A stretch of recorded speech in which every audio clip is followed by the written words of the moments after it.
we started off the project by Andrew approaching me because we'd worked together about 4 years ago now on a short called Beat It, and he'd written the script originally based around some short stories. Yeah, originally the film was set a series of short stories, each in a different bedroom in the hotel. It didn't quite work, so we kind of took one of those stories and expanded it, and took the character of the bellboy Bernard and threaded his story for a whole film. Then, after doing that, I showed the script to James. And absolutely loved it. Showed it to Liam, and equally loved it. So he said to Andrew, we'd love to make it, and that was about 6 months ago now, and since then we've kind of been developing this Kickstarter campaign, which it's all been about to get the film off the ground. So why did you choose Kickstarter rather than traditional funding? Good question. It is a good question. I mean, for me personally, the reason we chose Kickstarter over traditional funding is it's our first film.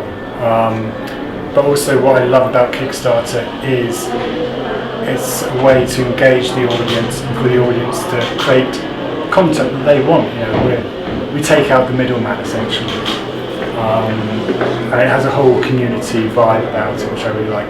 The other thing, the Fitzroy is quite unconventional in a way. It's not your traditional film. It's not an easy sell. It's a bit more niche. So if we can get to the audience directly, hopefully if they want it, then we can make it.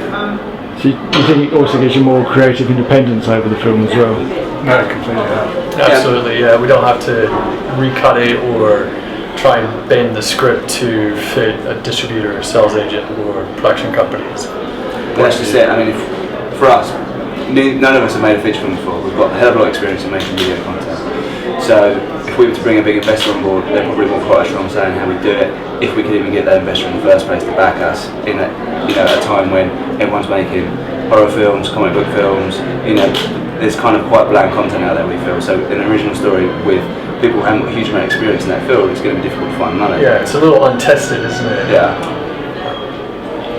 So what is the story about then that makes it so different?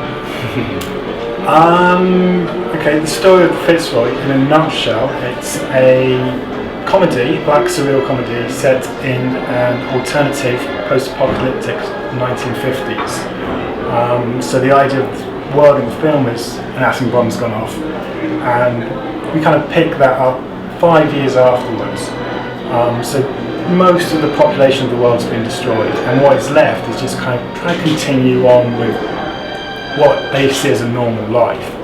And we follow a group of characters who live in a hotel, which just happens to be a submarine beached off Margate. So it's this kind of 1950s British world, the seaside holidays, that sort of vibe. But most people are dead. It's a comedy. Yeah, reiterate, it is a comedy.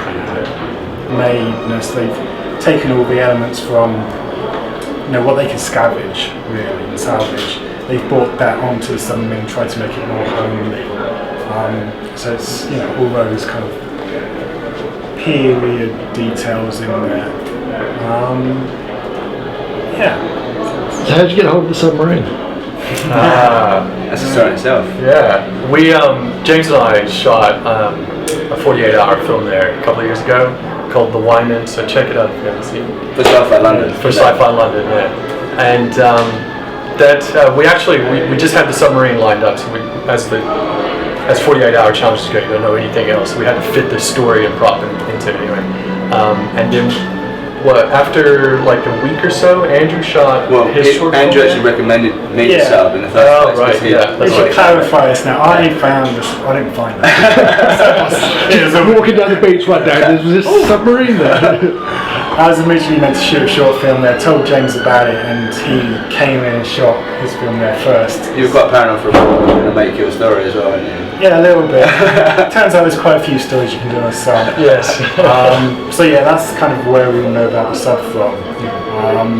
And originally the Fitzroy was set in just a traditional hotel, kind of a ramshackle hotel. But I think we were having a meeting discussing the story, and I think Liam suggested why not shoot it at the sun. I think it was actually me who made the Was joke. it? Yeah. Oh, so- okay. Yeah, it was done as a joke, and it was just like, yeah, it was perfect. So I had to completely throw out the script, rewrite, new location, new dynamics. But I mean, where else would you set a post-apocalyptic film? It's the safest place is a submarine, probably. Makes sense. And what about the campaign? What have you got lined up for the campaign to attract people to actually give you all their money? I'm really excited by the campaign, actually. We've got loads of stuff planned for the weeks that are coming up. I mean, this is one. We're going to blog about this coming up next week. We've got a free event coming up as well on the 19th where the band is going to play. Got some other stuff you guys?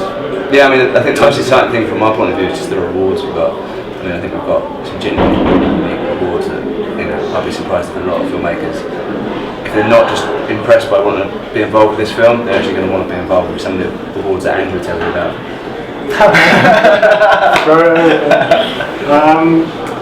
Yes, some great awards. One of my favourites is the film's live action, but the title sequence, I'm a huge fan of title sequences, Soul Bass, all that sort of stuff.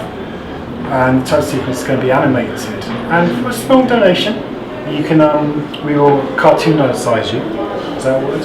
We'll turn you into a cartoon and put you into the title sequence and give you a little printout of yourself as a cartoon. You'll be in the title sequence, and the title sequence kind of tells how this world came about, so it shows a bit of the backstory. That's probably my favourite one. It's probably the best one. Yeah. We've got a few other great ones as well. Like we've got 5 different posters designed that are in the style of 1950s propaganda. We've got Andrew's making this crazy beach survival kit, which costs only £75 to make, and we're selling it for £75 plus the postage. I really buy a survival kit just to annoy James, if nothing else. I've happily bought at least 10 of them just to stop them being made, because we're limited to only 25. They're going to be collectors. We should talk about soft cam. And when are you planning to shoot the film? I mean, obviously you've got to make your Kickstarter campaign. I mean, Kickstarter's all or nothing, so we've got a budget for the Kickstarter, and it's what we can do the film for. We've really gone to breaking that down, and it's realistic, but tight. So if we don't raise 60 grand, because Kickstarter's all or nothing, we don't get any of the money, no one gets charged. But if we do raise the money, then we're looking to shoot March, April time frame. And have the film completed for around September, late summer. In time for Sci-Fi London's event. The autumn event. The autumn event, yeah. Excellent.